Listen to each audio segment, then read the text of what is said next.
Hola todos, j'espère que vous allez bien. Pour commencer. Eh bien écoutez, l'histoire que je m'apprête à vous raconter aujourd'hui est très controversée. Il y a une énorme polémique actuellement en Italie. L'affaire se passe entre l'Espagne et l'Italie. Ok? Alors soyez concentrés puisqu'il va y avoir énormément de noms, énormément de dates et énormément de lieux. Donc il faut vraiment être très concentré. Je pense que la vidéo va être assez longue. Je ne sais pas si je vais la tourner en une fois ou en deux fois, enfin ça dépendra de mon état de fatigue. À la fin de la vidéo, les éléments de la fin, c'est incroyable mais vrai. Même moi j'ai été surprise, hein, parce que les informations je les récoltais au jour le jour. Et j'ai été tellement choquée, puisque là le point final on l'a pas vraiment, mais vous comprendrez à la fin de la vidéo pourquoi.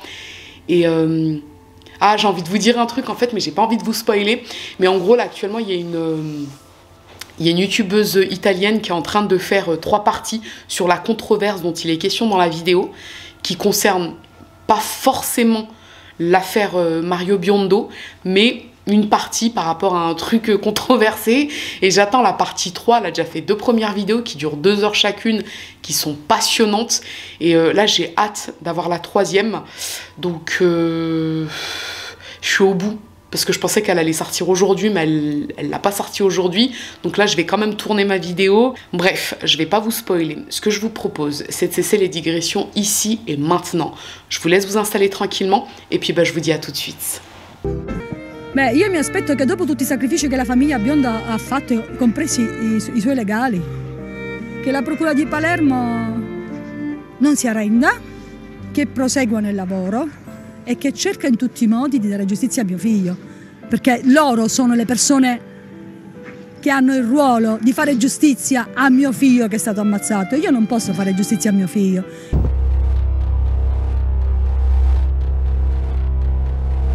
L'affaire démarre à Madrid en 2013, mais avant de rentrer dans le vif du sujet, laissez-moi vous présenter le couple qui nous intéresse aujourd'hui. Mario Biondo naît en juillet 1982 à Taormina, une petite ville en Sicile, au sein d'une famille aimante et soudée. Son père Giuseppe est caméraman et sa mère Santina est vendeuse. Il a une grande sœur Emanuela et un petit frère Andrea avec lesquels il a des liens très étroits.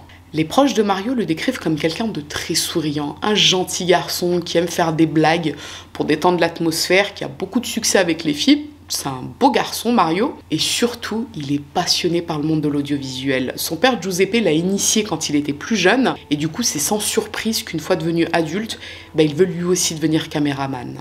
Il travaille pendant quelques années dans différentes productions en Italie, ce qui lui permet de consolider ses connaissances et surtout de se faire un nom. Et à l'été 2011, alors qu'il est âgé de 29 ans, c'est le jackpot. On lui propose d'intégrer l'équipe technique de l'émission espagnole L'île des célébrités. Alors moi je connais pas, je sais pas exactement de quoi ça parle. Je pense qu'il y a un délire d'île, de nature hostile et du coup de célébrité. Mais toujours est-il que c'est durant cette édition, qui est tournée au Honduras, qu'il rencontre la présentatrice espagnole Raquel Sánchez Silva. Elle a 38 ans et elle est très connue dans son pays. Je dirais que l'équivalent en France serait peut-être Karine Le Marchand ou Faustine Bollard. Et d'après les témoignages des personnes qui travaillaient avec eux à ce moment-là, c'est un coup de foudre immédiat et mutuel. Ils deviennent inséparables, hein, à tel point que Mario délaisse progressivement ses collègues pour passer ses nuits avec Raquel. Et ce qui va se passer, c'est que Mario est censé avoir fini son contrat un peu avant la fin du tournage de cette édition. Raquel lui donne les clés de son appartement à Madrid. Elle lui dit « Écoute, va m'attendre à Madrid, le temps que je termine, je te rejoins d'ici quelques jours ». De ce que l'on sait de leur relation par rapport à leur entourage, Mario c'est quelqu'un d'assez passif, d'assez coulant dans le couple. C'est un garçon qui a un caractère assez doux, assez posé. Et c'est Raquel qui porte la culotte, comme on dit, à savoir que c'est une femme qui a un tempérament de feu. Voilà, quasiment 10 ans de plus que lui à ce moment-là. Et c'est une working woman, Raquel. Hein. Comme je vous l'ai dit, elle est très connue en Espagne. Donc dans la relation, c'est plutôt elle qui mène la danse. Mais a priori, ça semble pas poser de problème à Mario, qui est très amoureux. Et puis lui, il vit un peu sa best life, hein, comme on dit, hein, les voyages à travers le monde, les soirées mondaines. C'est un couple qui se complète, on va dire, et d'un point de vue extérieur, on les voit comme très amoureux et très complices.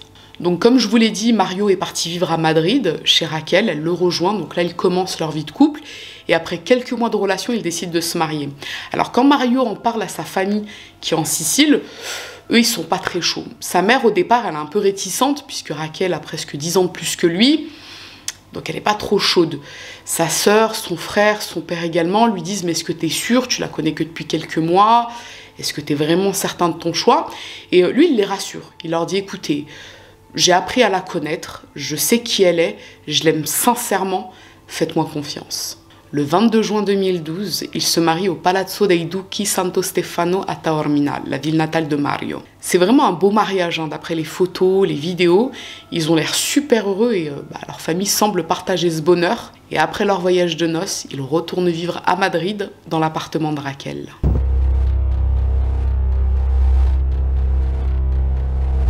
Il est entre 11h et 17h quand le corps sans vie de Mario Biondo est retrouvé dans son appartement, pendu avec une pashmina à une bibliothèque murale. Il est en pyjama et l'appartement ne présente a priori aucune trace de lutte.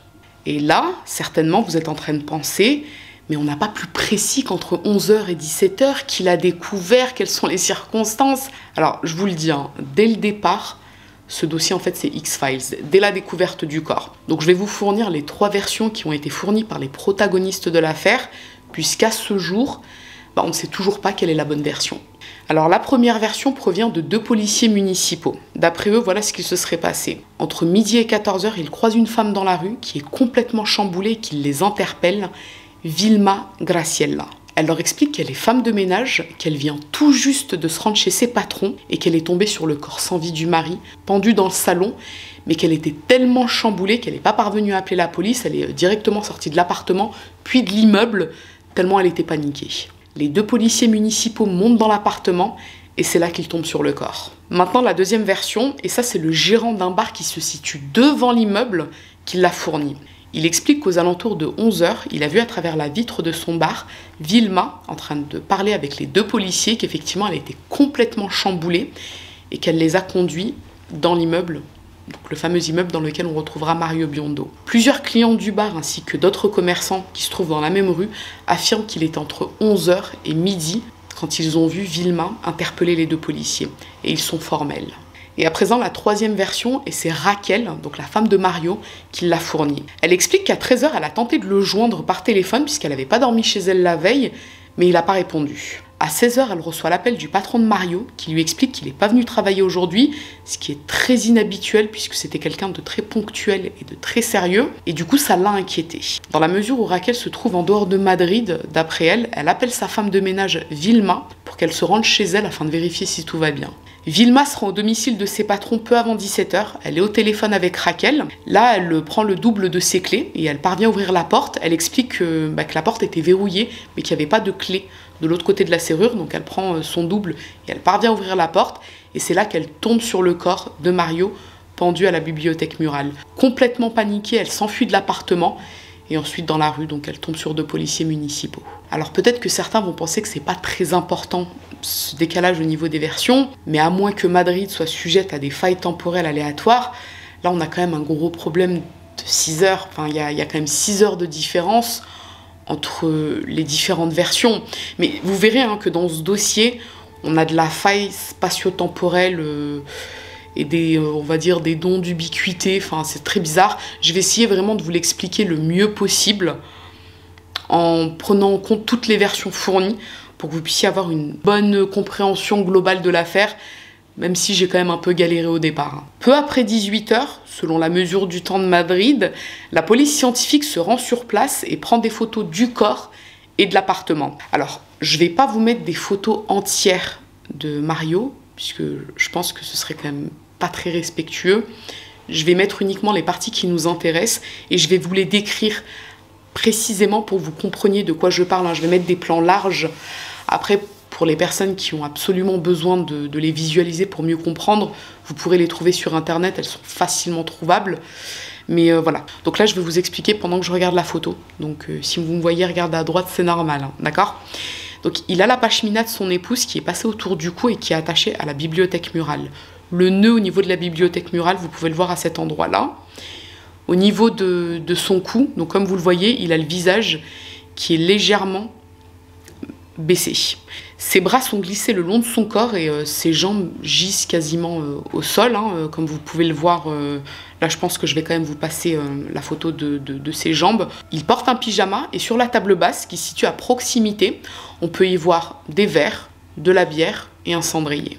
Après que les photos ont été prises, le corps est transporté à l'hôpital pour son autopsie. Raquel dit être arrivée à son appartement vers 20 h et s'être entretenue ensuite avec la police, tandis que sa voisine directe assure qu'elle l'a vue arriver peu après 17 h. Et la voisine, elle en est sûre qu'elle est arrivée peu après 17 h puisque c'est l'heure à laquelle elle rentre du travail. Si je vous donne tous ces petits détails, c'est que ils auront leur importance dans la suite pour bien comprendre l'affaire. Bref, une fois chez elle, donc soit à 20 h, soit à 17 h, elle est interrogée par la police qui se trouve sur place et elle leur explique qu'en fait la veille elle n'a pas dormi chez elle puisqu'elle devait se rendre chez sa famille à Plasencia qui se situe en dehors de Madrid. Elle devait voir son oncle et sa mère. Là, les policiers lui demandent pour quelle raison son mari aurait pu se tuer, s'il y a quelque chose qui s'était passé dernièrement qui aurait pu l'amener à ce geste. Et elle leur dit qu'effectivement, depuis quelque temps, Mario était fortement déprimé et qu'il avait des idées très noires. La police repart sans mettre l'appartement sous scellé et à ce stade-là, hormis du coup les 2 policiers municipaux qui ont été là jusqu'à l'arrivée de Raquel, aucun enquêteur ne s'est déplacé ou n'a interrogé les témoins. Dès le lendemain, le médecin légiste Abienza Rojo rend son rapport d'autopsie. Alors lui, il indique qu'il s'agit d'un suicide par asphyxie mécanique. Il note qu'il a retrouvé de la drogue dans l'urine de Mario à hauteur de 0,8 microgrammes de coke et il évalue le taux d'alcoolémie à 0,5 g, l'équivalent de 2 bières. L'heure de la mort est estimée à 4 h et à 6 h du matin. Alors là encore, c'est pas très clair, il y a eu 2 versions. Dans son rapport d'autopsie, le médecin légiste a noté 4 h du matin, mais dans le certificat de décès, il a noté 6 h du matin. Donc, je sais pas quoi vous dire, mais voilà. Du coup, sur la base de ce rapport, le parquet classe l'affaire en suicide. Du côté de la famille de Mario Biondo, ils ont été prévenus le jour même de la découverte du corps par Raquel. Elle les a appelés et du coup, elle leur a expliqué qu'il a été retrouvé pendu, qu'il se serait donc donné la mort. Et au-delà du chagrin, tout de suite, sa famille a trouvé que c'était un peu étonnant puisqu'ils avaient des contacts très réguliers avec lui. C'était vraiment très fréquent. Quand je vous dis très régulier, c'était quotidien. La veille encore, il discutait avec son frère, avec sa sœur sur WhatsApp, sur Facebook. Donc quand on leur dit qu'il s'est tué, ceci dit, je suis bien consciente que c'est pas forcément un argument puisque très souvent, des gens qui ont des pensées noires ou qui sont très déprimés n'en parlent pas forcément à leurs proches ou à leur famille. Donc bon.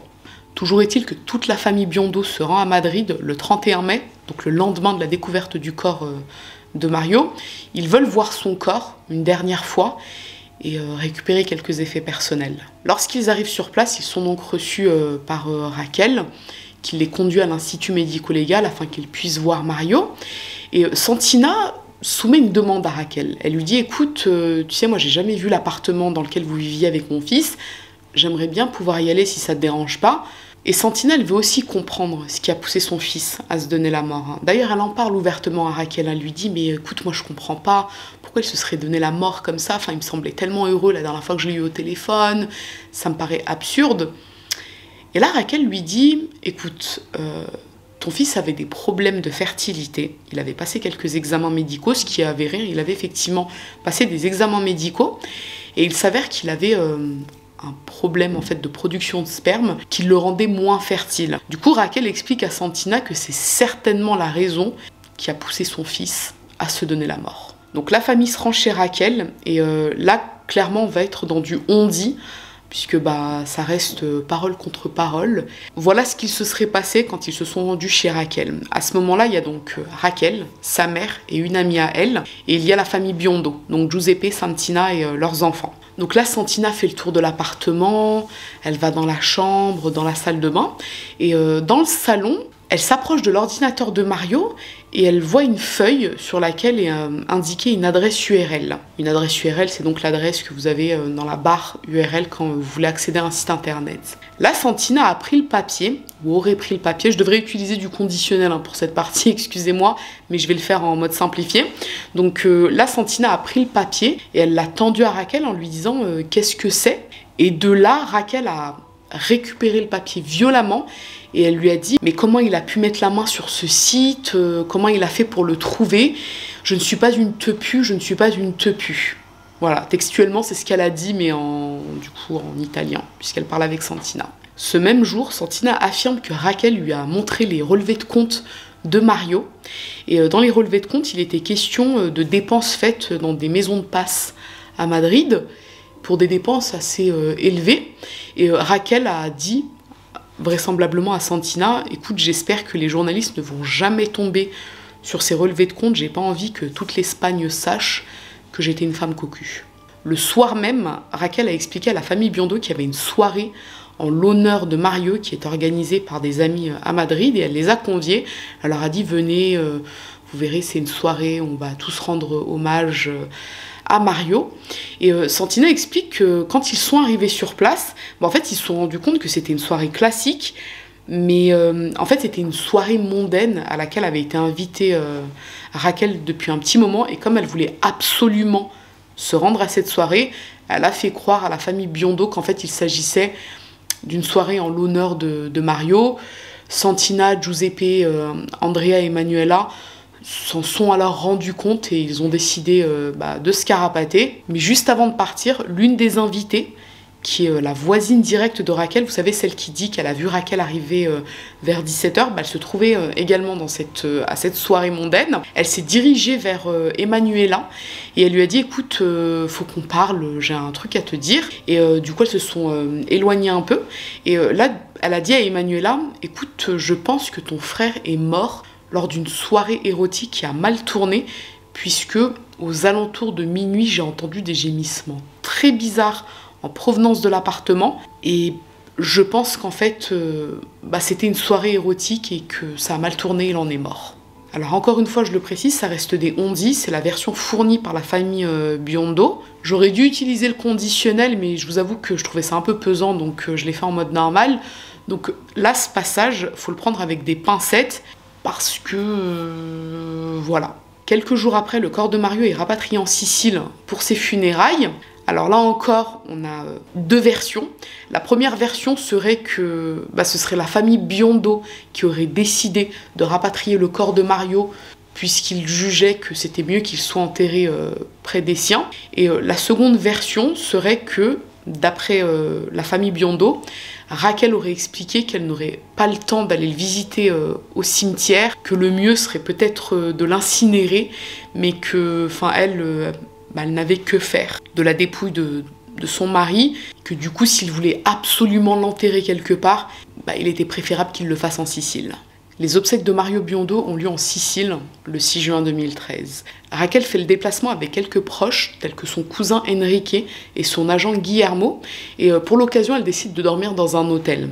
Alors, la famille Biondo expliquera ensuite qu'ils ont proposé à Raquel de venir loger chez eux, mais qu'elle leur a expliqué qu'elle préférait se retrouver avec son agent à l'hôtel, ce qui les avait fortement choqués. Quelques jours plus tard, elle reprend l'avion pour Madrid. Et c'est vraisemblablement à partir de ce moment précis que Santina, donc la maman de Mario Biondo, a senti qu'il y avait quelque chose de très louche autour de la mort de son fils. Alors effectivement, c'est à partir de cette date qu'elle commence la rédaction d'un journal intime dans lequel elle note tous ses ressentis et toutes les actions un peu cheloues de Raquel et toutes les découvertes un peu étranges par rapport à la mort de son fils. Donc effectivement, si on en croit ce journal intime, c'est à partir de ce moment-là qu'elle sent que il y a quelque chose qui va pas. Le premier élément qui l'a fortement troublée lors des funérailles, c'est que Enrique, donc le cousin de Raquel, ne leur a pas dit bonjour à elle ou à son mari Giuseppe ou aux frères et sœurs de Mario, et il ne soutenait même pas leur regard en fait, comme s'il était extrêmement gêné, et elle a trouvé que c'était très bizarre. Alors pour information, Enrique est ingénieur en informatique, et vous comprendrez ensuite pourquoi je vous le précise. Le 25 juillet, la famille Biondo parvient à se faire expédier le Mac portable de leur fils Mario. Il était resté à Madrid et après l'avoir demandé à plusieurs reprises à Raquel, elle a fini par le leur expédier en Sicile. Et quand ils le reçoivent, ils constatent que le mot de passe du compte Apple de leur fils a été modifié et que près d'1 téraoctet de données a été supprimé.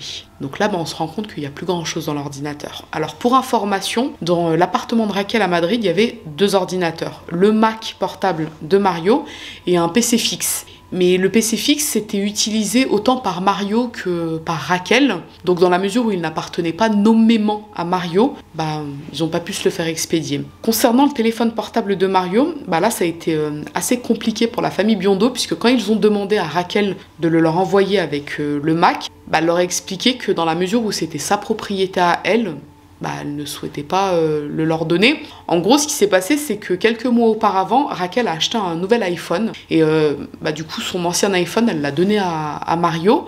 Et du coup, elle leur a expliqué, écoutez, non, c'est mon iPhone, donc je préfère le garder. Donc là, à ce moment-là, si vous avez bien suivi, Raquel est retournée en Espagne, tandis que la famille Biondo est en Sicile. Et que eux, pour le moment, ils trouvent les comportements de Raquel un peu bizarres, mais sans plus. Ok ?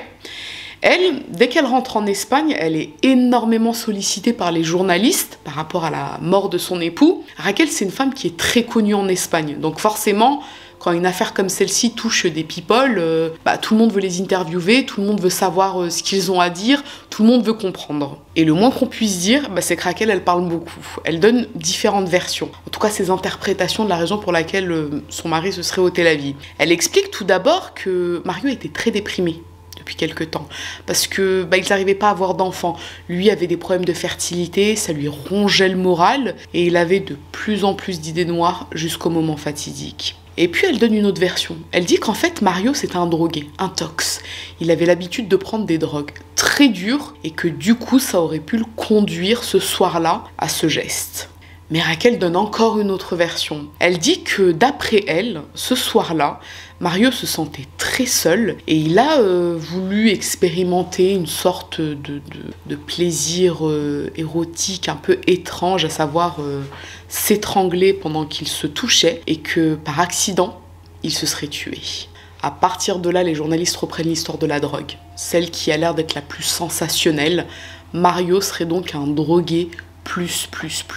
Autant vous dire que du côté de la famille Biondo et des amis de Mario, ces déclarations de Raquel sont très mal perçues, puisque eux démentent. La famille explique que non, Mario c'était pas un tox, il avait ses défauts comme tout le monde, il pouvait lui arriver de boire plus que de raison, mais c'était absolument pas un tox. Ses collègues également démentent, ils disent non mais attendez, nous on travaille quand même avec cette personne plusieurs heures par jour, on s'est retrouvés à dormir parfois ensemble, comme ça a été le cas au Honduras pour le tournage de l'île des célébrités. Il dit si vraiment ça avait été un tox, on l'aurait remarqué quand même. Et la famille de Mario, jusque-là, ils avaient quand même un mauvais pressentiment autour de cette affaire, et là les récentes déclarations de Raquel les confortent qu'il y a quelque chose qu'elle cherche probablement à cacher. C'est pourquoi il demande au parquet de Palerme d'ouvrir une information judiciaire contre X pour homicide volontaire. Et à cette occasion, la famille Biondo remet l'ordinateur portable de Mario aux autorités. Le parquet de Palerme envoie une demande au parquet de Madrid afin de recevoir le rapport d'autopsie du médecin légiste espagnol, et là ils reçoivent une synthèse de quelques lignes qui dit en gros: la tête a été ouverte, l'estomac a été ouvert, tout a été analysé, rien de suspect n'a été trouvé hormis des traces de drogue et d'alcool.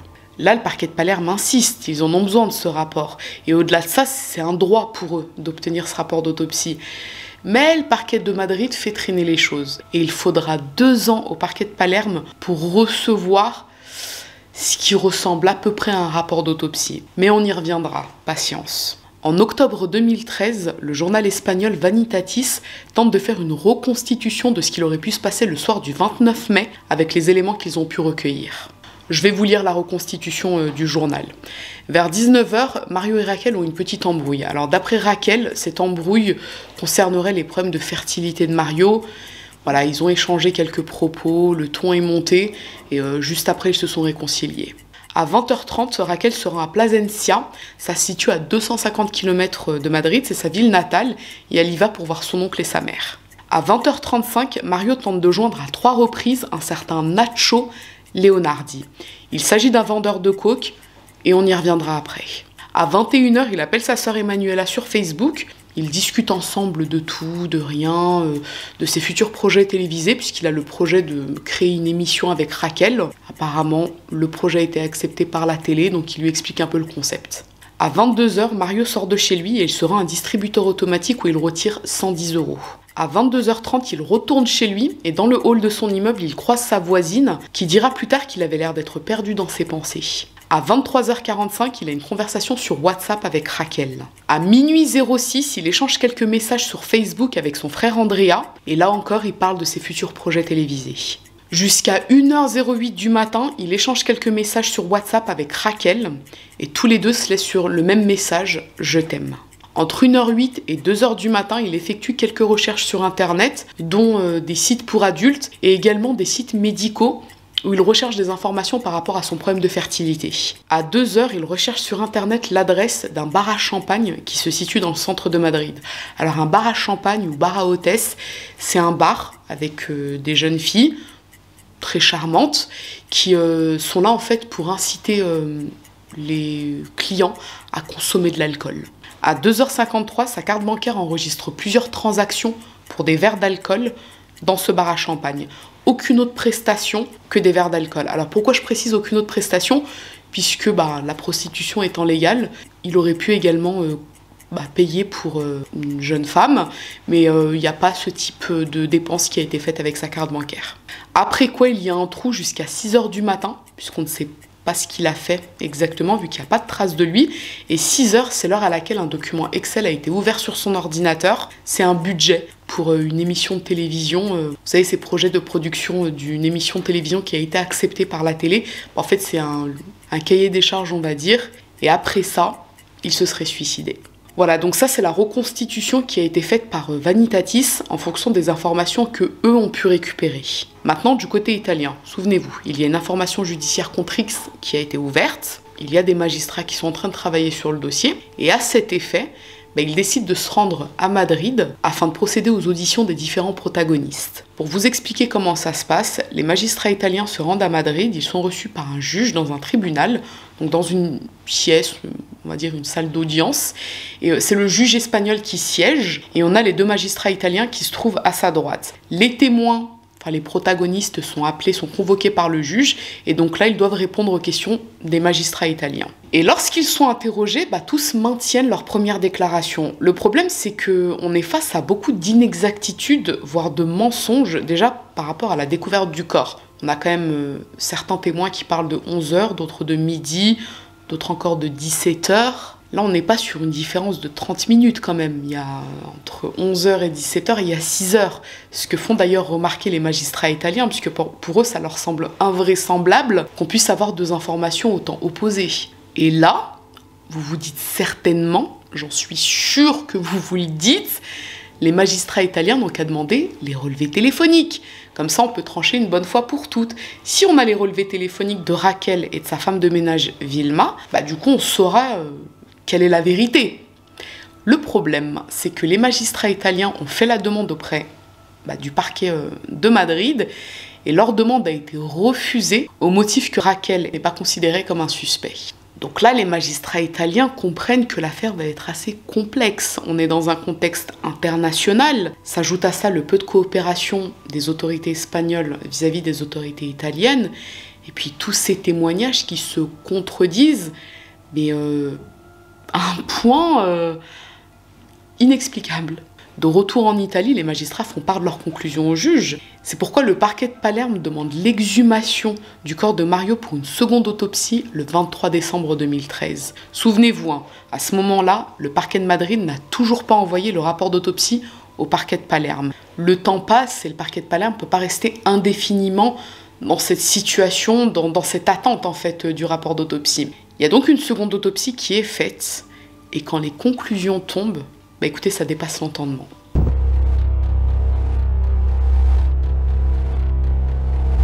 Le médecin légiste italien note tout d'abord que ni le crâne ni l'estomac de Mario Biondo n'ont été ouverts. Donc là, on a déjà une première inexactitude, pour ne pas dire mensonge, de la part du médecin légiste espagnol. D'après lui, et en se basant sur le bol alimentaire de Mario Biondo, il estime l'heure de la mort à 1h du matin. Alors pourquoi 1h du matin ? Tout simplement parce que la voisine directe de Mario et Raquel a expliqué qu'elle a vu par sa fenêtre Mario dîner aux alentours de 23h, 23h30. Donc en se basant sur le témoignage de la voisine, le médecin légiste italien en conclut que l'heure de la mort se situe aux alentours d'1h du matin. Encore une fois, ça ne colle pas avec le rapport d'autopsie du médecin espagnol. Souvenez-vous qu'il avait indiqué 4 heures et ou 6 heures. Mais c'est pas fini. Le médecin note que la vessie n'a pas été analysée, puisqu'elle est pleine, et il indique qu'il n'y a aucune trace de drogue dans les urines. Pour s'en assurer, il fait également analyser les cheveux de Mario Biondo qui sont très longs, comme vous pouvez le voir sur les photos. Et la drogue reste pendant très longtemps apparemment dans les cheveux, donc c'est une source, on va dire, plus fiable. Et en fait, ils parviennent à récupérer une quantité infime, mais vraiment très infime, de drogue dans ses cheveux. En gros, par rapport à ce qu'on a retrouvé dans ses cheveux, on estime qu'il n'a pas consommé de drogue depuis peut-être 5 ou 6 mois. Donc là, on est assez loin du tox décrit par Raquel. Autant vous dire que quand le parquet de Palerme reçoit ce second rapport d'autopsie, c'est le choc là. Le procureur, il se dit, mais il a foutu quoi le médecin légiste espagnol? Wesh! Je crois qu'il a dit wesh. Face à ça, il a dû dire wesh. Là, il n'y a absolument rien qui va en fait. Il n'a pas été analysé, le corps de Mario Biondo. La tête n'a pas été ouverte, comme indiqué par Abienza Rojo. La vessie n'a pas été analysée, l'estomac n'a pas été analysé. En fait, rien n'a été analysé. Et en plus de ça, il a noté des choses qui étaient complètement fausses dans le rapport, à savoir que ce soir-là, Mario était sous l'emprise de drogue dure, ce qui a ensuite été démenti. Malgré ça, le médecin légiste italien conclut qu'il peut s'agir d'un suicide par asphyxie mécanique. Et pour la famille Biondo, ça a été un vrai coup de massue, puisque déjà d'une part, ils apprennent que leur fils n'a jamais été autopsié en Espagne, malgré ce qui en avait été dit. Et là, en fait, alors même qu'il y a eu cette erreur professionnelle, où eux ne savent pas pour le moment exactement à quoi c'est dû, ils se disent, mais attends, mais comment il peut conclure à ça, alors même que le premier médecin légiste a menti, d'autant qu'en parallèle, Raquel est de plus en plus distante avec eux. Eux continuent de la contacter régulièrement afin de lui faire part de leurs soupçons et de lui dire, écoute Raquel, nous on pense qu'il s'est passé quelque chose de très grave ce soir-là à Madrid, on pense pas que Mario s'est donné la mort par lui-même, on a envie de connaître la vérité et toi en tant que veuve, tu as également le droit de connaître la vérité. Et en fait, ils remarquent que Raquel est de plus en plus distante. Ils ont même l'impression qu'elle essaie d'entraver l'enquête italienne avec ses mensonges. Eux ont su par la suite ce qu'elle avait dit aux journalistes espagnols, à savoir que Mario était un drogué plus.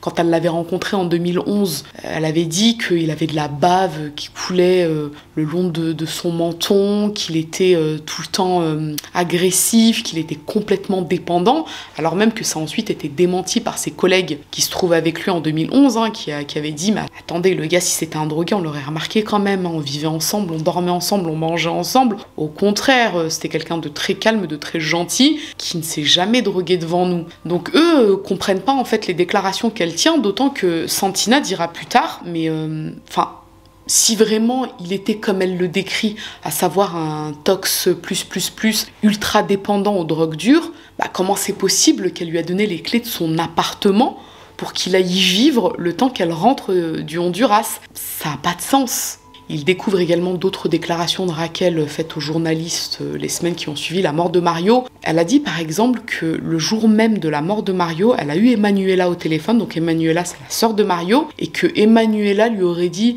« Ah mais oui, je pense qu'il s'est tué accidentellement. Quand on était enfant, on avait l'habitude de jouer au jeu du foulard. Donc à mon avis, il s'est tué accidentellement. » Emanuela, quand elle a lu ça dans les journaux espagnols, elle a dit « Non, mais j'ai jamais raconté ça à Raquel, ça va pas ou quoi? Jamais de la vie, je lui aurais dit un truc pareil. Ça n'a jamais existé. » Et puis il va se passer un truc assez bizarre entre Raquel et la famille Biondo.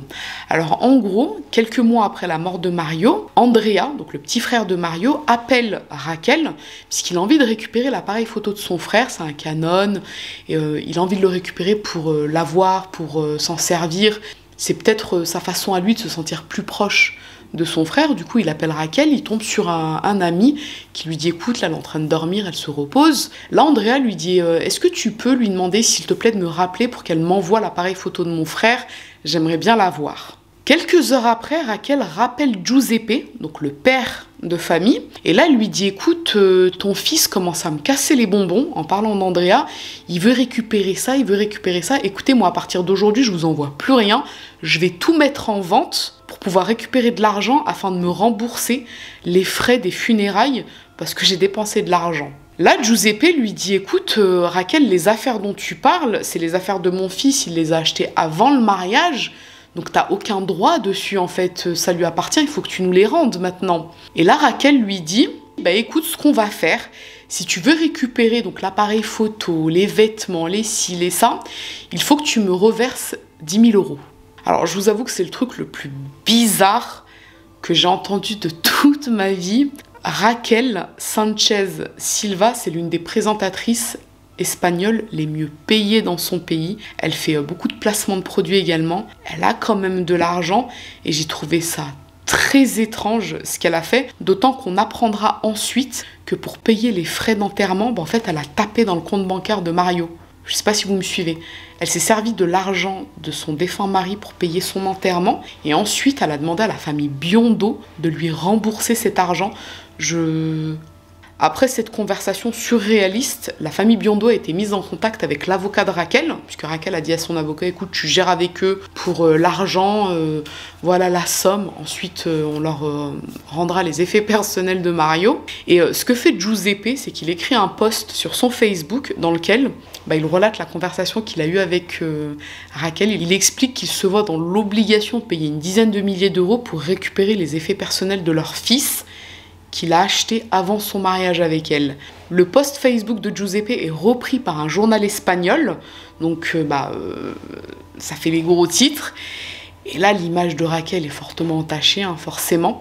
Donc ce qu'elle fait, c'est qu'elle fait une déclaration publique dans laquelle elle explique qu'elle renonce à l'héritage de son époux et qu'elle souhaite tout envoyer à sa famille en Sicile.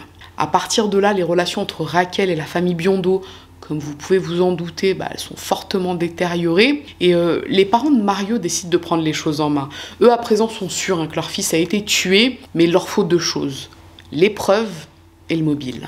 Ils font appel à des enquêteurs privés qui devront donc trouver ces deux éléments. Donc dans un premier temps, il faut essayer de reconstruire les derniers jours de Mario pour savoir ce qu'il a pu faire. Alors, d'après le peu d'éléments communiqués par le parquet de Madrid, le 29 mai au matin, il se rend sur le plateau de Masterchef où il est employé à temps partiel.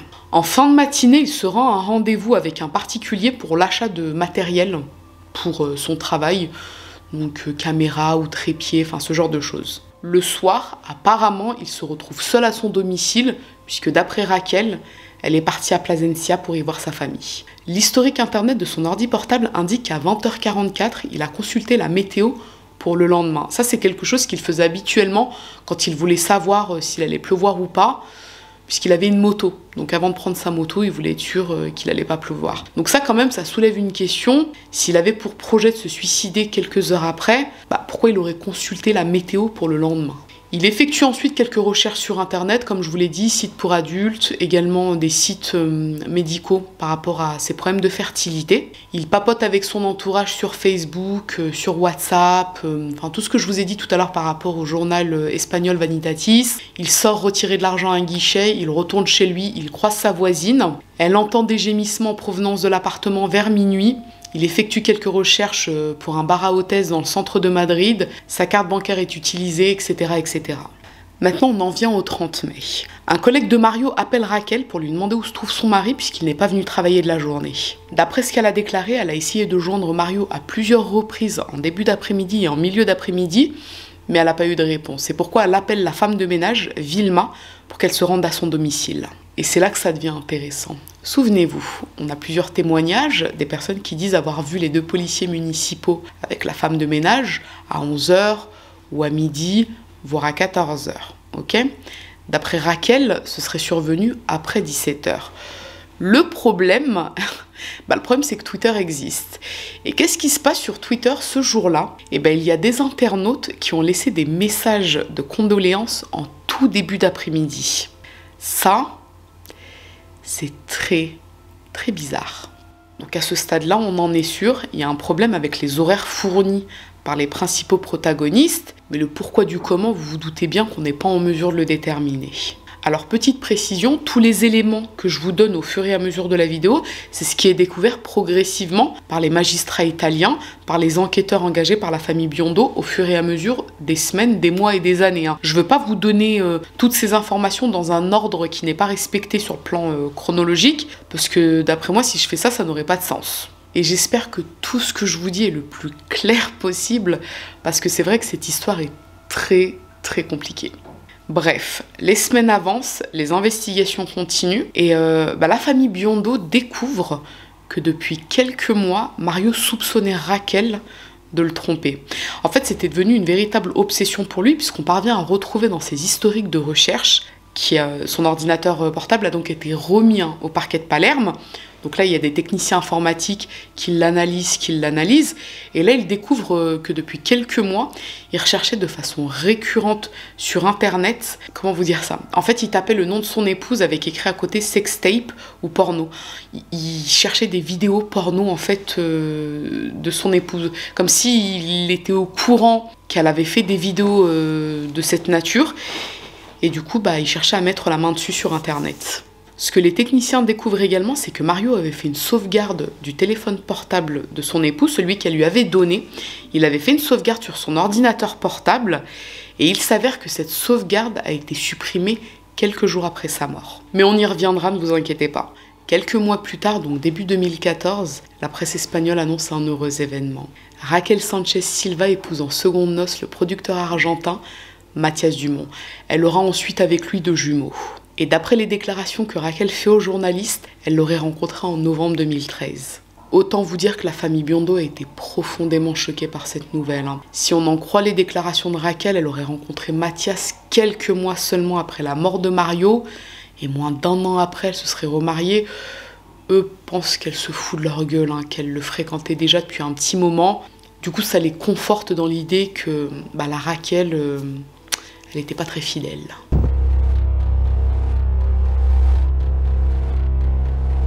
En juin 2014, des magistrats italiens sont de nouveau envoyés à Madrid afin de réinterroger Raquel, ce qui semble être plutôt bon signe, puisque ça signifie que l'instruction bouge du côté italien. Et elle leur déclare que d'après elle, Mario serait mort à la suite d'un tragique accident. Vous savez, l'histoire du foulard, le jeu auto-érotique, donc d'après elle, il serait mort à la suite de ce tragique accident.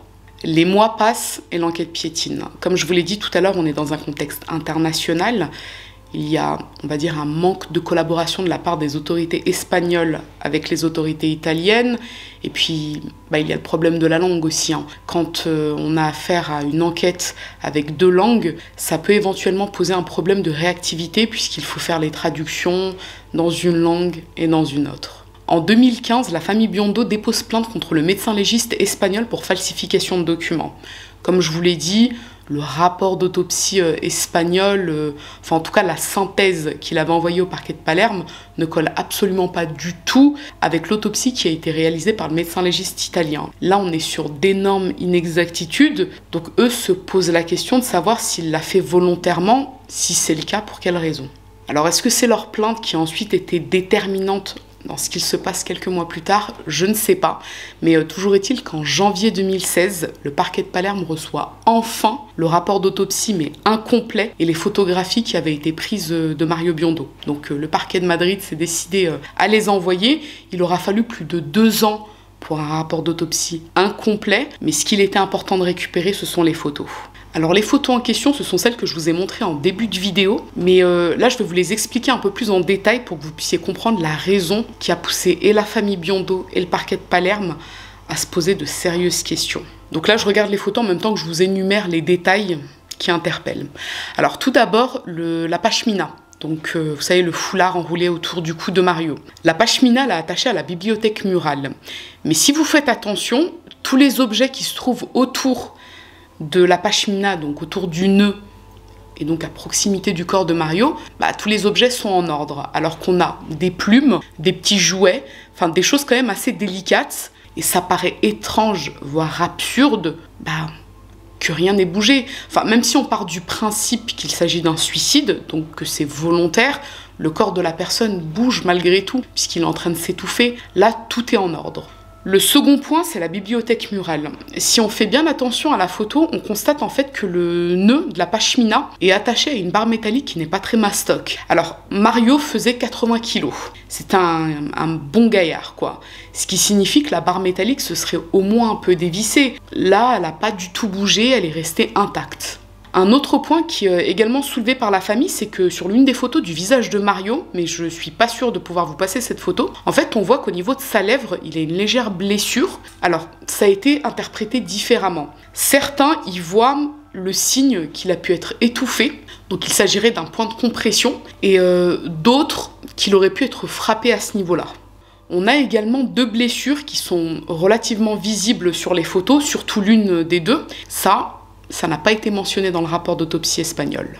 L'autre point concerne la position du corps. Vous l'avez vu dans les photos que je vous ai montrées au début. Là, je peux vous repasser une partie. Vous voyez que le corps est parfaitement aligné, que les jambes touchent largement le sol. Certains experts ont expliqué que cette position laissait penser que la rigidité cadavérique avait déjà commencé, ce qui signifierait qu'il a été pendu après sa mort. Devant ces nouveaux éléments, la famille Biondo est convaincue que Mario a été assassiné. Et le parquet de Palerme a cette même impression, puisque le même mois, 2 magistrats italiens retournent encore une fois à Madrid afin de procéder à l'audition de tous les protagonistes. Et là, il se passe quelque chose d'assez extraordinaire, à savoir que tout le monde a perdu la mémoire. Plus personne ne se souvient de rien. D'ailleurs, Raquel n'hésite pas à se montrer très arrogante avec les magistrats italiens. Elle refuse de répondre à leurs questions au motif que c'est sa vie privée. Elle les envoie bouler. Elle s'en prend même au juge espagnol en lui disant « Mais attendez, vous allez les laisser me menacer comme ça alors que je suis citoyenne espagnole ?» Et le juge espagnol lui dit « Mais... madame, là, ils sont pas en train de vous menacer, en fait, ils vous posent des questions, faut y répondre. » Et elle est tellement désagréable avec les 2 magistrats italiens que l'un des deux n'hésite pas à lui dire « Faites très attention à ce que vous dites, madame, parce que là, on est en train d'enquêter sur un homicide. Je crois que vous vous rendez pas compte que vous risquez une peine de prison à perpétuité en Italie. » Et durant l'audition, l'un des magistrats, il lui dit même un truc qui m'a fait exploser de rire. Moi, j'aime trop les Italiens. Franchement, j'aime trop les Italiens, ils sont trop chauds. Mais en gros, il lui posait une question, parce que eux avaient les preuves entre les mains. Et il lui dit, pose une question par rapport à ses fréquentations, tout ça. Et là, il lui dit, ah non, moi, je répondrai pas, c'est ma vie privée, c'est ma vie privée. Et là, le magistrat italien, il lui dit, mais en fait, madame, je crois que vous avez pas compris. Nous, on s'embellait que vous ayez trompé Mario avec... X personnes par le passé, on veut uniquement la vérité parce que ça pourrait avoir un lien avec sa mort. J'aimerais vous passer les extraits, mon Dieu, mais je sais pas ce qui se passe depuis quelques temps. YouTube me bride les vidéos italiennes. Après, c'est pas de la faute de YouTube. Je pense que c'est les chaînes italiennes qui commencent à bloquer l'exploitation de leurs vidéos. Donc, du coup, elles sont bridées, sans autre forme de procès, comme dirait La Fontaine. Donc, ce que je vais faire, c'est que ce que je peux vous passer, je vous le passe maintenant. Et si vous voyez toujours ma grosse tête, c'est que j'ai pas pu vous le passer. Sinon, je vais vous faire un peu de doublage bas de gamme comme je fais habituellement. Mais en gros, je vais vous reprendre les points fondamentaux qui ont été soulignés par les magistrats italiens, les points qui nécessitent des éclaircissements. Tout d'abord, le magistrat lui demande si elle connaît un certain Nacho Leonardi. Ça vous dit quelque chose? C'est le nom du dealer que Mario avait tenté de joindre le soir de sa mort. Lors de la chronologie, je vous avais dit, il avait tenté de le joindre à 3 reprises, sans succès.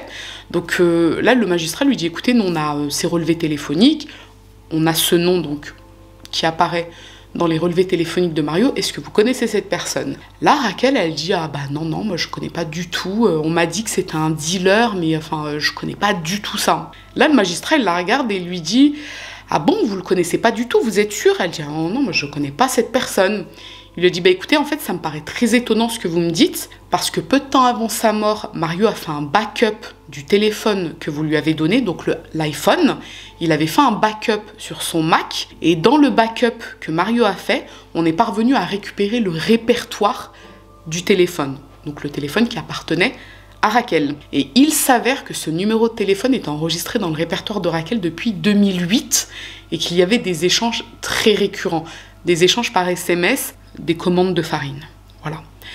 Donc il lui dit, attendez, je comprends pas, ça fait plusieurs années que vous commandez de la farine à cette personne et vous connaissez pas son nom. Et là, la réponse de Raquel est aussi simple que vous n'avez pas le droit de fouiller dans ma vie privée, c'est ma vie privée. Alors pourquoi ça m'a fait sourire? En fait, depuis la mort de Mario, Raquel n'a cessé de déclarer à la presse que son époux était un toxico plus. Vous vous souvenez quand elle a dit que quand elle l'a rencontré en 2011, il avait de la bave qui coulait parce qu'il était en manque, qu'elle se disputait régulièrement avec lui pour le faire arrêter, mais qu'il ne voulait pas, il était dépendant. Finalement, on se rend compte qu'en fait, ce fameux Nacho Leonardi était une connaissance de Raquel depuis 2008. À ce moment-là, elle ne connaissait pas Mario, ils se sont rencontrés en 2011. Ce qui signifie que c'est elle, en fait, qui consommait ces substances depuis plusieurs années. Par la suite, Mario a eu des contacts avec lui, donc il lui a effectivement acheté des substances. Ça signifie que c'est Raquel qui a présenté son dealer à Mario. Et à partir du moment où les gens apprennent ça, en fait, certains ironisent en disant « Ah finalement, c'était elle la droguée », et d'autres trouvent que c'est complètement lamentable parce que depuis le départ, elle fait passer son défunt mari pour un tox, alors que d'après les échanges qu'il avait avec Nacho Leonardi, c'était assez occasionnel. Après, bien sûr, Mario en a commandé, il en a consommé de façon assez occasionnelle, mais uniquement à partir du moment où il a rencontré Raquel. Le magistrat lui pose également la question par rapport aux messages Twitter qui ont été publiés sur son mur quelques heures avant la prétendue découverte du corps de son mari. Ils lui disent « Écoutez, vous dites que vous avez appelé votre femme de ménage aux alentours de 17h, que le corps a été découvert par elle ensuite. Le problème, c'est que sur Twitter, en début d'après-midi, il y avait déjà des messages de condoléances sur votre mur Twitter. Comment est-ce que vous l'expliquez ?» Là, Raquel, elle lui dit « Non, c'est faux, c'est pas possible. » Le magistrat lui dit « Écoutez, moi j'ai le papier sous les yeux, c'est le cas. » Et là, elle lui dit « Écoutez, je sais pas quoi vous dire, vous me dites un truc, vous me parlez d'un papier, je sais même pas si c'est vrai ce que vous êtes en train de me dire. » Le magistrat, il l'a clashé sec. Il lui a dit « Mais là, vous êtes en train de sous-entendre quoi? Que j'ai fait un faux et que je le présente à la cour devant un juge ?» Et il lui a dit « Faites très attention à ce que vous dites là, parce que vous êtes en train de me chauffer. » Mais c'est vrai qu'elle était très impertinente.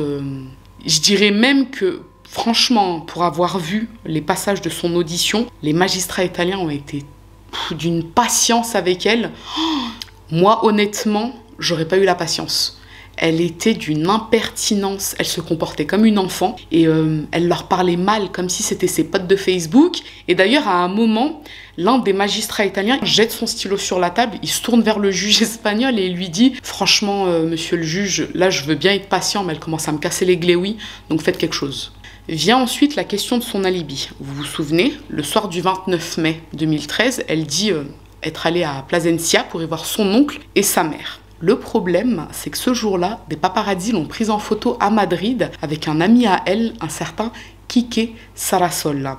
Alors Quique Sarasola, c'est une personnalité très connue en Espagne, c'est un ancien cavalier qui a fait fortune dans l'immobilier, dans tout un tas de trucs. Il est extrêmement connu et il donne souvent des soirées mondaines et il s'avère que c'est un ami très proche de Raquel. Du coup, là, le magistrat lui dit « Écoutez, madame, vous dites que vous étiez à Plasencia ce soir-là.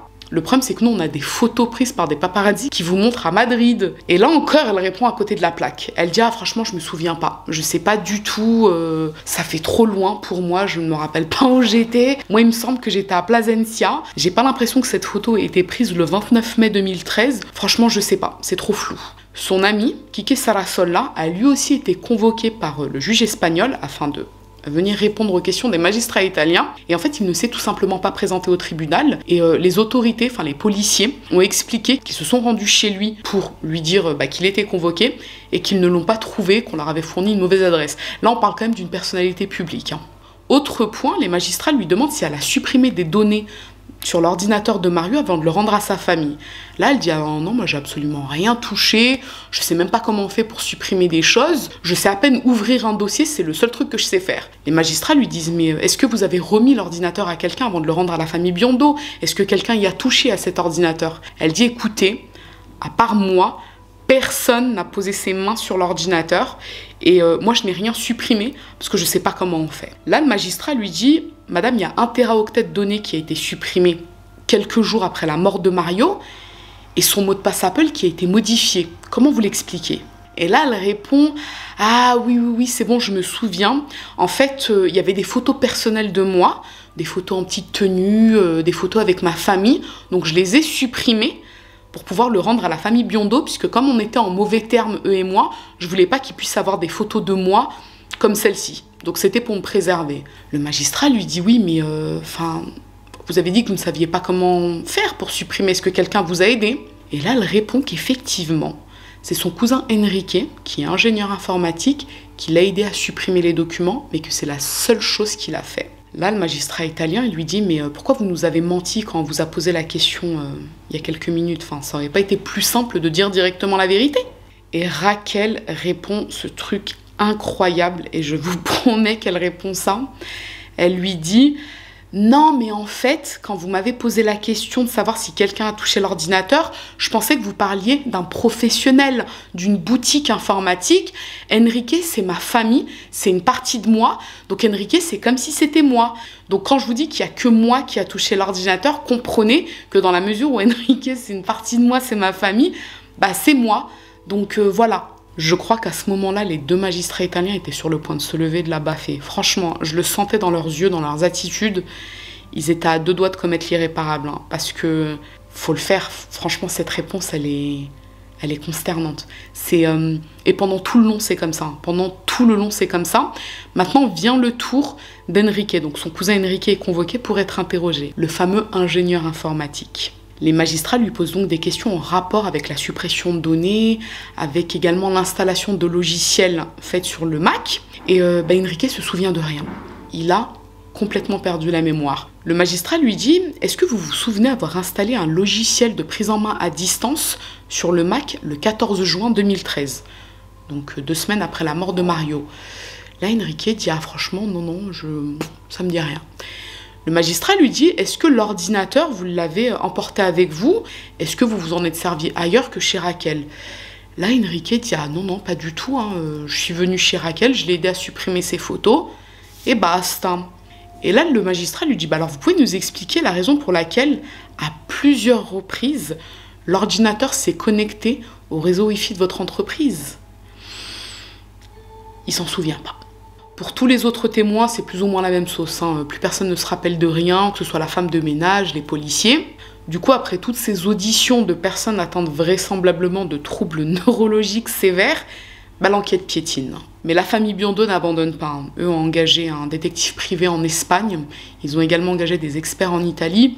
Leur objectif, c'est de faire toute la lumière sur la mort de leur fils. En mai 2017, un criminologue espagnol du nom de Luis Duque leur remet un rapport à titre gracieux. Et dans son rapport, il affirme que Mario n'a pas pu se donner la mort lui-même. Il explique que c'est impossible sur le plan matériel et qu'au vu de l'autopsie italienne, il y a 0% de chance qu'il puisse s'agir d'un suicide. D'ailleurs, d'autres criminologues italiens confirment la thèse de l'homicide. Alors avant de continuer, j'aimerais vous parler d'une autre affaire qui a soulevé quelques interrogations. Le meurtre irrésolu du paparazzi italien Daniele Lopresti. Il a été assassiné par balle le 23 février 2013, tandis qu'il faisait son jogging à Rome. Il s'avère que Daniele et Mario se connaissaient assez bien puisqu'ils avaient travaillé ensemble. Du coup, certains ont émis l'hypothèse que Daniele aurait pu être exécuté pour avoir découvert un secret sur Raquel qu'il s'apprêtait à dévoiler à Mario. Alors effectivement, on a une concordance de temps qui est assez troublante. Ils meurent à quelques mois d'intervalle tous les deux. Et puis on a aussi les circonstances du décès qui posent question, puisque tous les deux semblent avoir été victimes du crime parfait, si on considère que Mario a bien été assassiné. D'ailleurs, pour Daniele Lopresti, l'affaire est toujours irrésolue. Et pour Mario, à ce moment-là, on considère encore qu'il s'agit d'un suicide. À ce jour, je ne sais pas du tout si cette piste a donné quelque chose, puisque j'en ai pas entendu parler. Les mois passent, Raquel vit sa meilleure vie à Madrid, elle a des enfants, elle est sur tout un tas de projets télévisés. Et les journalistes lâchent peu à peu l'affaire. Vous savez, un fait divers en chasse malheureusement un autre. Mais la famille Biondo persiste. Ils demandent une 3e autopsie qui est réalisée le 5 novembre 2018. Et là, les conclusions sont encore plus troublantes. Le médecin légiste, qui n'est pas le même que pour la seconde autopsie en Italie, met en évidence les 2 blessures présentes sur la tête de Mario, qui sont par ailleurs visibles sur les photos. Il a ouvert le crâne et il a noté une hémorragie cérébrale du côté gauche, là où se situe la blessure la plus profonde. La conclusion serait qu'il a reçu un ou plusieurs coups à la tête. Au niveau de la gorge, il y a bien la trace d'étranglement laissée par la pashmina, mais le médecin légiste découvre également une seconde trace au niveau de la nuque. Elle est plus subtile, elle est beaucoup moins épaisse, et ça c'est assez bizarre puisqu'à ce niveau-là, il n'y avait absolument rien qui serrait quand on regarde les photos. Les conclusions sont que ce type de trace signifie davantage un étranglement avec un câble ou un fil électrique et non pas avec la pashmina qui aurait laissé une trace beaucoup plus épaisse. Bon, il aura quand même fallu 3 autopsies pour avoir tous ces éléments et la question qu'on continue de se poser c'est comment est-ce possible que le médecin légiste espagnol n'ait pas vu tous ces éléments? Alors, Il y a eu un procès contre Abienza Rojo, puisque la famille avait porté plainte contre lui en 2015, si vous vous souvenez. L'explication serait que quand il a autopsié le corps de Mario Biondo, en fait, il a téléchargé un formulaire pré-rempli en oubliant de mettre les bonnes informations là où il fallait. Alors j'ai vu son audition, en tout cas une partie de son audition devant le juge en Espagne. Je pense pas que je pourrais vous la passer puisque ça va me la bloquer, j'imagine, où il va y avoir des droits de quelque chose. Mais du début à la fin, honnêtement, il a l'air très confus. Il raconte des choses qui à moi me paraissent complètement invraisemblables alors que je travaille pas du tout dans le médical. Par exemple, le juge lui dit mais pourquoi en fait vous dites avoir analysé l'estomac et la tête, alors que ça n'a jamais été ouvert, puisque la première et la deuxième autopsie en Italie le disent, que ça n'a pas été ouvert, que ça n'a pas été analysé. Là, il dit qu'en fait, il a utilisé une méthode avancée, que du coup, les Italiens n'utilisent pas, parce qu'ils sont moins avancés, vraisemblablement, et que c'est pour ça qu'il n'y a pas de traces, qu'il n'y a pas de cicatrices, idem pour la vessie.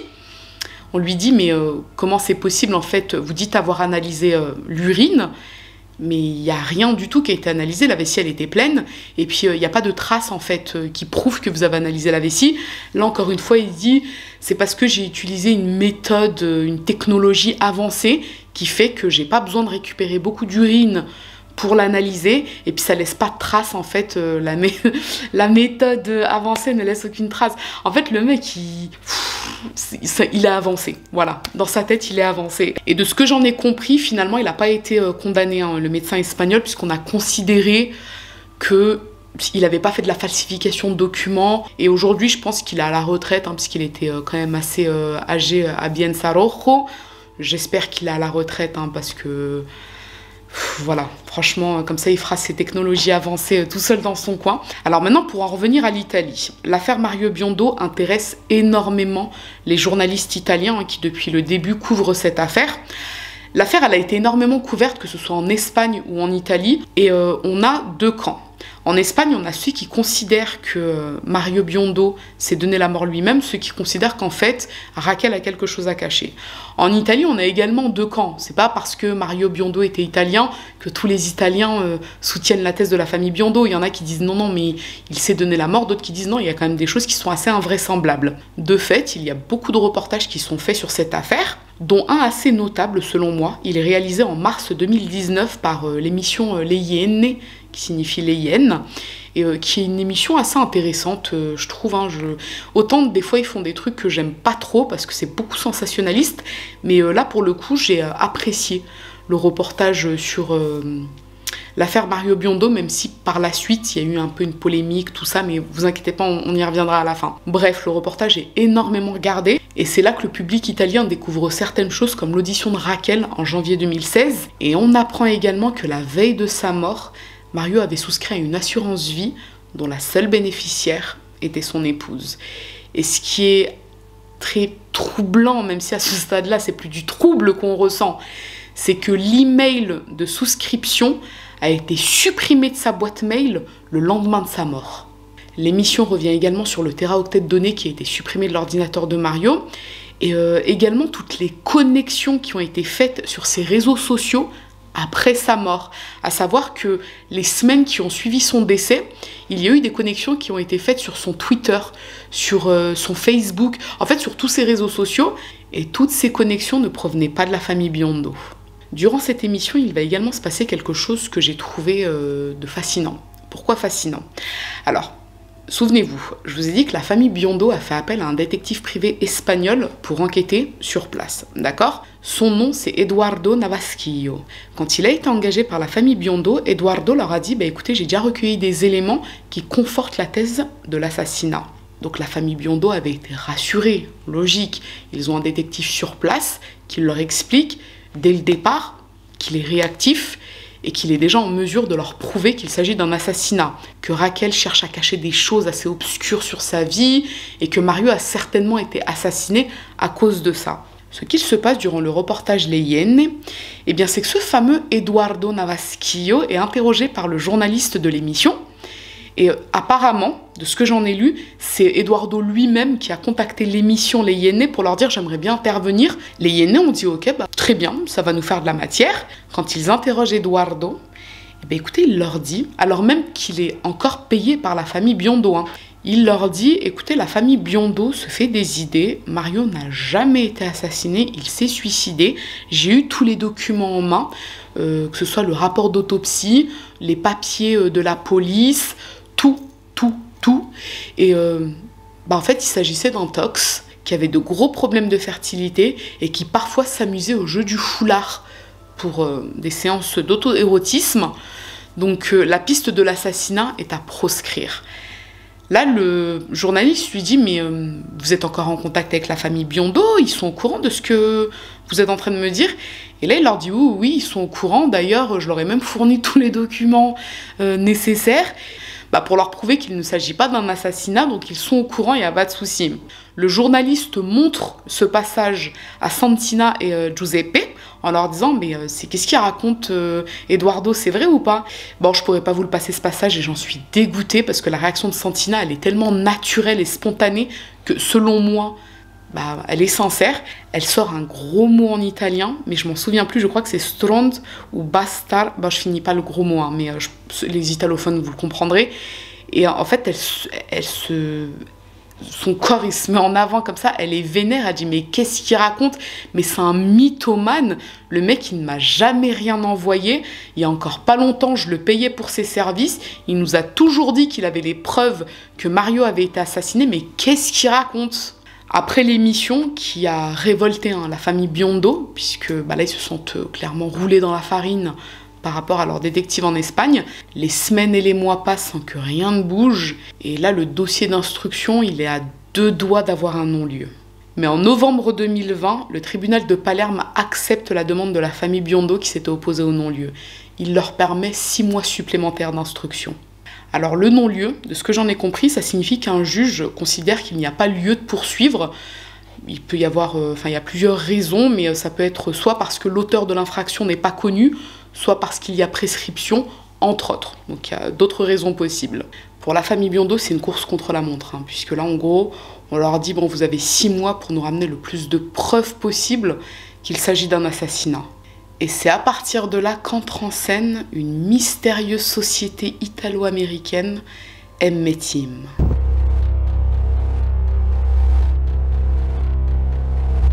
M-Team se présente comme une société composée de plusieurs avocats et collaborateurs à travers le monde. L'entreprise se prévaut de pouvoir résoudre des affaires dites cold case grâce à des procédés secrets mais légaux. Elle travaille gratuitement, donc c'est ce qu'on peut appeler du pro bono ou à tarif très bas pour les foyers les plus modestes. Et ce qu'elle met beaucoup en avant, c'est sa capacité à travailler avec des jeunes femmes qui ont été victimes de porn revenge. Alors le porn revenge, pour ceux qui ne savent pas ce que c'est, en gros c'est quand une personne est frustrée de la vie et qu'elle a envie de détruire la réputation ou la vie d'une autre personne, soit parce qu'elle la jalouse, soit parce que cette personne l'a quittée, du coup elle va publier sur internet des photos et des vidéos à caractère sexuel de sa victime afin de détruire sa réputation et de la pousser implicitement à se donner la mort. J'ai jeté un coup d'œil sur le site internet de M-Team et effectivement il y a plusieurs dossiers qui sont ouverts chez eux, essentiellement des affaires italiennes. Donc la famille Biondo cesse ses contrats de prestation avec des experts italiens privés tels que Roberta Bruzzone, qui est une criminologue italienne très connue, et ils confient le dossier sur la mort de leur fils à la société M-Team. Et voilà ce que l'équipe d'experts M-Team découvre. Le soir du 29 mai 2013, 2 téléphones portables se sont connectés au Wi-Fi de la maison de Raquel. Ces 2 téléphones n'ont pas eu besoin de taper le mot de passe du Wi-Fi pour s'y connecter, donc ça signifie qu'ils s'y étaient déjà connectés par le passé et qu'ils étaient des proches de Mario. Vous me suivez? Entre minuit et minuit 30, les 2 téléphones portables accèdent de nouveau au Wi-Fi de la maison et également aux réseaux sociaux de Mario. À 1h11, les 2 téléphones changent de géolocalisation tout en restant connectés au Wi-Fi de l'appartement. À 4h25, le téléphone de Mario tente de joindre le téléphone de Raquel, mais il n'y a pas de réponse. Le 1er juin, à 9h du matin, les 2 téléphones portables se rallument simultanément.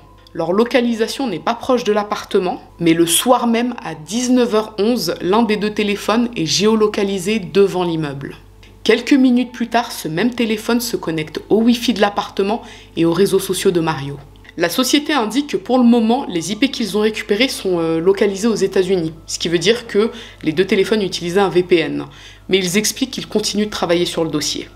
Là, vous vous dites, c'est super, on est à 2 doigts de percer le mystère, M-Team a fait un travail fantastique.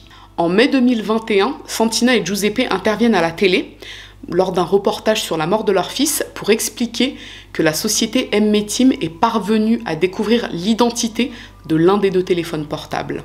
Elle ne peut pas dévoiler l'identité de la personne, puisque l'instruction est toujours en cours, mais disons que les sous-entendus qu'elle en donne laissent à penser qu'il serait question de Raquel. Santina révèle également que le parquet de Palerme était au courant de cette information depuis 2014, mais que en fait, les techniciens n'auraient pas fait le travail suffisamment correctement pour pouvoir récupérer cette information. Quelques mois plus tard, soit en septembre, Santina déclare que la société M-Team a enfin découvert l'identité du propriétaire du 2e téléphone portable. Là encore, elle ne peut pas donner de nom puisque l'instruction est toujours en cours. L'histoire pourrait s'arrêter là. Le parquet de Palerme récupère ces informations et procède ensuite à l'arrestation des 2 personnes qui ont été géolocalisées dans l'appartement de Mario le soir de sa mort. Le problème, c'est que quelques semaines après, une énorme polémique éclate. Alors, je vous explique. M-Team, comme je vous l'ai dit, c'est une entreprise qui travaille à titre gracieux ou, on va dire, à tarif très très bas pour les foyers modestes. En gros, le fonctionnement de cette société, c'est de regrouper plusieurs experts qui sont basés un peu partout dans le monde, que ce soit des avocats ou des experts scientifiques. La famille Biondo, jusque-là, payait des professionnels italiens, que ce soit des criminologues ou autres, dans la fameuse Roberta Bruzzone. Roberta Bruzzone, elle est très connue en Italie, puisque c'est une criminologue qui intervient dans énormément de dossiers, dont celui sur l'affaire Sara Scazzi. Et du coup, quand la société M-Team propose ses services gratuitement à la famille Biondo, la famille Biondo dit à Roberta Bruzzone, on va arrêter là en fait. Eux me proposent quelque chose gratuitement, nous on n'a plus trop les moyens de vous payer, donc merci beaucoup, au revoir. La polémique en question, c'est que quelques semaines après donc, les déclarations de Santina par rapport aux recherches et aux découvertes de M-Team, Roberta Bruzzone intervient pour expliquer qu'en fait, M-Team serait une entreprise frauduleuse qui aurait arnaqué des familles de victimes en faisant croire qu'elles pouvaient résoudre des affaires complexes grâce à leur technique. Je ne vais pas rentrer trop dans les détails, parce que si je rentre dans les détails de toute cette polémique, la vidéo elle va faire 6 heures, et franchement, je suis même pas sûre là, de tenir jusqu'à la fin de la vidéo, et j'attends la 3e vidéo de la youtubeuse italienne dont je vous ai parlé, mais en gros, alors moi, Roberta Bruzzone, j'ai eu l'occasion de la voir dans plusieurs émissions. À titre personnel, je trouve que c'est un personnage assez obscur. Je sais pas, je la sens pas, cette meuf.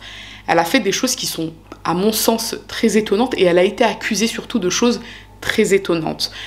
Tout d'abord, dans l'affaire Sara Scazzi, Michele, vous savez, Michele, celui qui a accusé sa fille du meurtre de la petite Sara, Michele a ensuite expliqué que c'est Roberta Bruzzone qui l'avait convaincu d'accuser Sabrina en lui jurant que ni lui ni Sabrina n'iraient en prison. Donc là déjà on a une accusation assez grave, il a été débouté, un tribunal a jugé que ce qu'il disait c'était pas recevable.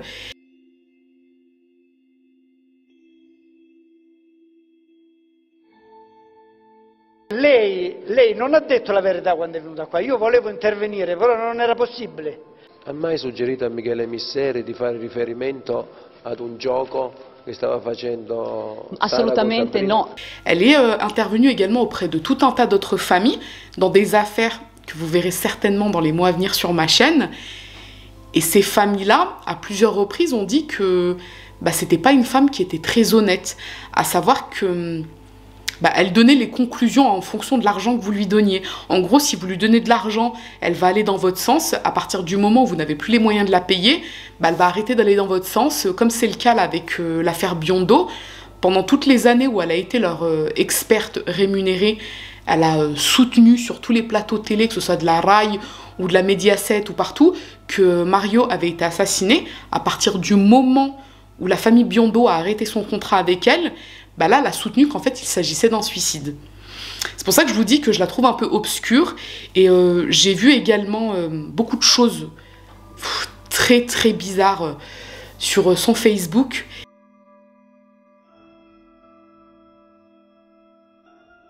J'ai envie de rentrer quand même dans les détails de cette histoire parce qu'elle fait partie intégrante à mon sens de l'affaire, mais j'ai peur de vous perdre et qu'après vous... Enfin, qu'il n'y ait plus trop le fil en fait. Mais en gros, et je vais essayer d'être le plus rapide et de synthétiser au max. Il y a une youtubeuse italienne qui fait beaucoup de vidéos de true crime en Italie. Cette jeune fille a fait des vidéos pour parler de la mort de Mario Biondo et elle a invité la famille Biondo à intervenir. Okay, donc elle a fait son taf. En gros, je raconte une histoire, je donne la parole à la famille. Dans ces vidéos, la famille Biondo a expliqué que depuis qu'ils avaient engagé M. Team, Roberta Bruzzone, elle était devenue un peu chelou. Elle faisait des déclarations un peu étonnantes, que ce soit sur Facebook, sur Twitter, et qu'ils n'arrivent pas à comprendre la raison pour laquelle elle a fait ça, si ce n'est pour des raisons économiques. À partir de là, cette youtubeuse italienne, elle a été prise en grippe par Roberta Bruzzone, qui a lancé vraiment, j'ai vu de mes propres yeux le truc, elle a lancé des espèces de campagnes de cyberharcèlement sur elle et sur une autre youtubeuse italienne. Et la jeune fille dont je vous parle, qui fait des longues vidéos appréciables, en fait, elle est partie vivre à l'étranger. D'après elle, ce serait pour fuir en fait la campagne de cyberharcèlement qu'elle subit en Italie à cause de cette femme. Alors, j'ai pas eu l'occasion de beaucoup discuter avec elle, j'ai échangé quelques messages. Moi, j'ai suivi avec mes yeux, vous savez, moi j'aime bien voir en fait les choses avant de pouvoir les confirmer. Donc, je ne peux pas vous confirmer qu'M. Team est une société honnête, comme je ne peux pas l'infirmer, et je ne peux pas vous confirmer que... Enfin, si j'ai pas vu de mes propres yeux, je peux pas confirmer quelque chose. Ce que j'ai vu, c'est que Roberta Bruzzone a fait des trucs chelous sur ses réseaux sociaux alors qu'elle est censée être criminologue, à savoir qu'elle est censée avoir fait des études de psychologie. À mon sens, quand on a ce niveau d'études, surtout cette spécialisation, il y a des trucs qu'on fait pas en fait. Enfin, surtout que c'est une daronne, elle a 50 ans. Enfin, elle s'en prend à des petites youtubeuses qui ont 30 piges, donc je comprends pas très bien en fait. Mais bon, je vais pas trop vous perdre, mais en gros, la polémique, elle est actuelle, elle est chaud patate. J'ai hâte de voir la suite pour voir qui dit vrai, qui ment. Toujours est-il que la famille Biondo est intervenue à plusieurs reprises pour défendre la société M. Team, pour dire, écoutez, nous pour le moment, parce qu'on dit que on nous arnaque, nous pour le moment on s'est pas fait arnaquer. Notre situation économique avec M. Team, ça n'a rien à voir qu'à l'époque avec Roberta Bruzzone.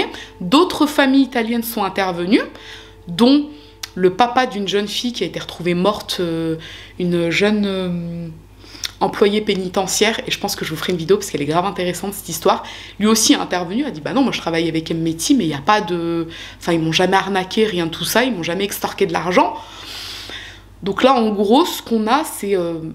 Roberta Bruzzone qui depuis quelques mois fait plein de vidéos et intervient aussi dans les journaux à la télé pour dire qu'M. Team c'est une société frauduleuse, et d'un autre côté les familles qui travaillent avec la société M. Team qui disent ben non en fait il n'y a pas d'arnaque. Sono Santina d'Alessandro, la mamma di Mario Biondo. M. Team ci ha sempre seguito con professionalità e competenza. Noi non siamo stati mai truffati da M. Team e questo ci tengo a puntualizzarlo. Petite parenthèse, on m'a proposé de m'envoyer les preuves dans l'affaire Biondo. Donc j'ai accepté de recevoir les preuves de la société M. Team, je les attends encore. Mais en même temps, c'était il y a 2 jours. Donc si je les reçois après la publication de la vidéo, je vous le noterai et comme ça je pourrai vous partager mon point de vue. Si certains d'entre vous veulent une vidéo plus complète sur cette affaire-là, M. Team, Roberta Bruzzone, même si franchement c'est chaud. Mais après je me dis bon, la meuf, je vois pas trop ce qu'elle peut me faire parce qu'elle est en Italie, moi je suis française, donc je vois pas ce qu'elle pourrait me faire. À la limite, si elle me fait du cyberharcèlement, ce serait un cyberharcèlement soft, parce qu'il y a que moi qui comprendrais que je suis victime de cyberharcèlement de sa part. Donc à voir si je vais le faire ou pas. Je vous avoue que c'est super intéressant. Moi vraiment là je suis en pression dans ma tête. J'attends la suite de l'affaire M. Team Roberta Bruzzone, comme si c'était un épisode, je sais pas là, l'ancienne de Game of Thrones. Vraiment, c'est un truc, c'est... pour moi là c'est capital, il faut que je sache le fin mot de l'affaire. Le 15 octobre 2021, donc il n'y a pas très longtemps, le parquet de Palerme demande de nouveau un non-lieu auquel s'oppose bien sûr la famille Biondo. Il semblerait que la famille Biondo ait obtenu gain de cause pour que du coup le dossier ne soit pas fermé. Alors j'ai pas trouvé cette information dans les journaux traditionnels italiens, mais c'est 3 youtubeuses italiennes qui me l'ont confirmé que l'affaire était toujours en cours puisque la famille Biondo avait obtenu que le dossier ne soit pas fermé. Donc là, je vous dis, je ne sais pas. C'est une information que j'ai eue de 3 autres personnes. Je pense que cette information est fiable puisque ces 3 personnes n'ont rien en commun et qu'elles n'auraient pas eu d'intérêt à se mettre d'accord pour me donner une fausse information. Mais en tout cas, ce qui est sûr, c'est que la famille Biondo continue de se battre pour comprendre ce qu'il a pu arriver à Mario ce 29 mai 2013 à Madrid.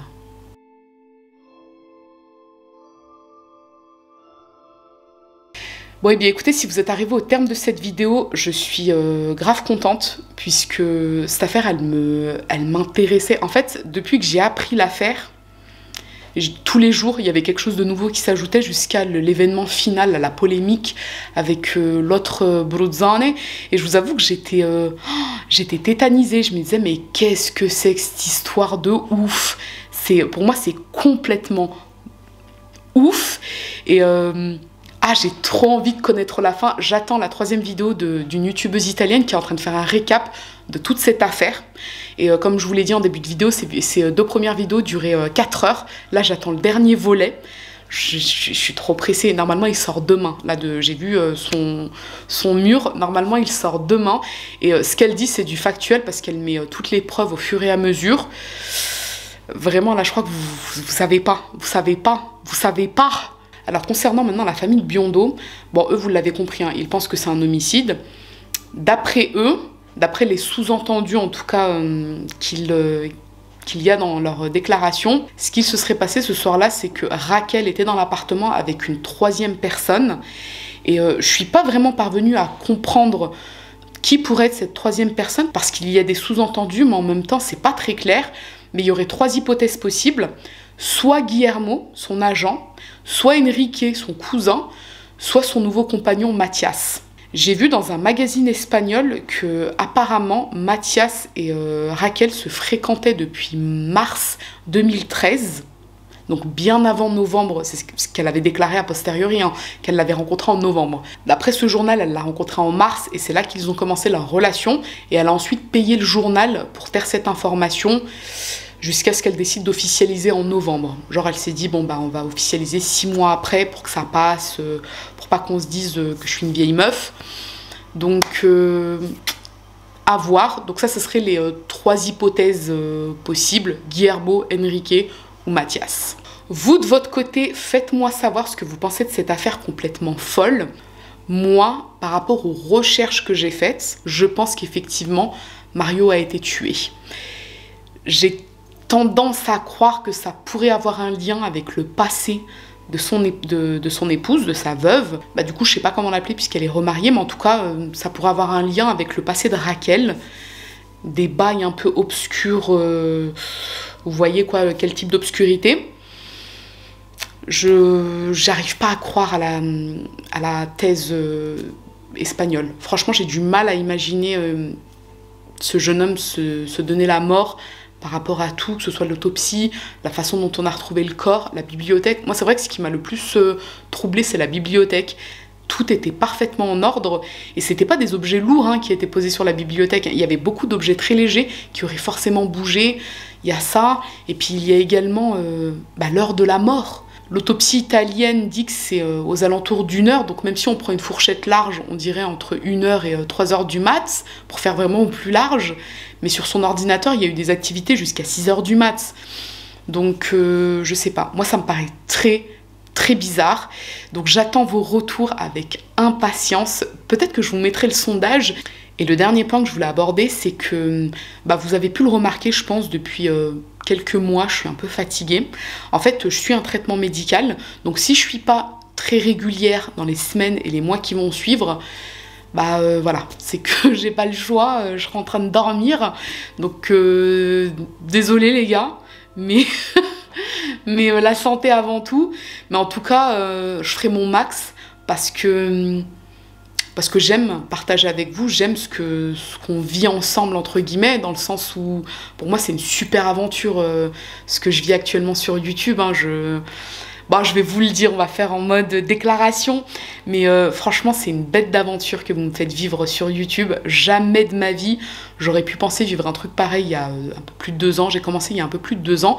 Jamais j'aurais cru pouvoir faire des vidéos, vous faire découvrir des histoires italiennes, avoir autant de bons retours, parce que je prends vraiment que le positif. Hein. Moi, les haters et les rageux, déjà, je leur réponds jamais, puis j'y prête pas du tout attention. Je prends que le positif et c'est une super aventure que j'ai vécue jusqu'à présent. Donc si elle peut continuer, Inch'Allah, on va la faire continuer. Sinon, ça aurait été trop stylé. Et on va tout faire pour que ça continue. Franchement, on va tout faire pour que ça continue. Et surtout, on va tout faire pour que je découvre l'histoire d'Emmetim et que je puisse vous expliquer plus en détail. Mais comment j'aimerais tellement faire une vidéo sur ça. Mais c'est le bordel, les gars. Je vous jure, j'ai jamais vu ça de ma vie. En fait, je pensais pas que... Genre, il pouvait se passer des trucs de ouf comme ça. Faudrait que j'essaie de rentrer en contact avec d'autres youtubeurs italiens ou d'autres, je sais pas quoi, italiens qui puissent me donner davantage d'informations. Je pense que je vais envoyer un mail à l'émission Les Iene, parce que Les Iene aussi avaient fait une contre-émission pour expliquer que Emmetim, c'était apparemment une société frauduleuse. Ça, ils l'ont fait après l'émission qu'ils avaient fait sur la mort de Mario Biondo. Donc je me dis peut-être que je pourrais y trouver... attendez, je regarde. Ouais, c'est bon. Peut-être que je pourrais y trouver des informations bien. Et je vous jure, hein, je sais que vous allez me prendre pour une ouf, mais cette histoire-là d'Emmetim et de Roberta Bruzzone, j'ai trouvé ça... En fait, de voir une professionnelle comme ça, parce qu'elle est archi payée, Roberta Bruzzone, elle est payée par Rai, parce qu'elle a une émission avec la Rai. Elle a également écrit des bouquins, elle fait des interventions, elle a une école pour donner des cours de criminologie et tutti quanti, là. Et je me dis, mais une personnalité publique comme ça, qui se comporte comme une adolescente bizarroïde sur Facebook et sur Twitter, c'est chelou. Ah oui, j'ai oublié de préciser un point.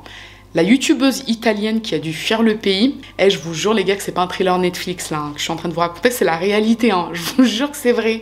Donc cette youtubeuse italienne qui a dû fuir le pays, en fait elle explique que Emmetim, à présent elle travaille avec Emmetim, et elle explique qu'en gros, Emmetim est parvenu à isoler plusieurs adresses IP de comptes Twitter qui la cyberharcelaient et qui ont fait entre autres du revenge sur elle également. C'est complètement ouf de faire ça, mais bon. Et que ces adresses IP correspondent au cabinet de l'équipe de Roberta Bruzzone.